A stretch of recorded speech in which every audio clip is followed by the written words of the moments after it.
Doctor sir, মরতে পারে না। যারা অন্যকে বাঁচাতে নিজের জীবন বিসর্জন দিয়ে দেয়, তারা বেঁচে আছে সবার হৃদয়ের মণিকোঠায়। সকল শহীদদের প্রতি জানাই বিনম্র শ্রদ্ধাঞ্জলি। ডাক্তার স্যার, মরতে পারে না। যারা অন্যকে বাঁচাতে নিজের জীবন বিসর্জন দিয়ে দেয়, তারা বেঁচে আছে সবার হৃদয়ের মণিকোঠায়।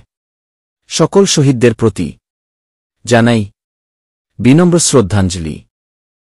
ডাক্তার স্যার, মরতে পারে না। যারা অন্যকে বাঁচাতে নিজের জীবন বিসর্জন দিয়ে দেয়, তারা বেঁচে আছে সবার হৃদয়ের মণিকোঠায়। সকল শহীদদের প্রতি জানাই বিনম্র শ্রদ্ধাঞ্জলি। ডাক্তার স্যার, মরতে পারে না। যারা অন্যকে বাঁচাতে নিজের জীবন বিসর্জন দিয়ে দেয়, তারা বেঁচে আছে সবার হৃদয়ের মণিকোঠায়। সকল শহীদদের প্রতি জানাই বিনম্র শ্রদ্ধাঞ্জলি। ডাক্তার স্যার, মরতে পারে না। যারা অন্যকে বাঁচাতে নিজের জীবন বিসর্জন দিয়ে দেয়, তারা বেঁচে আছে সবার হৃদয়ের মণিকোঠায়।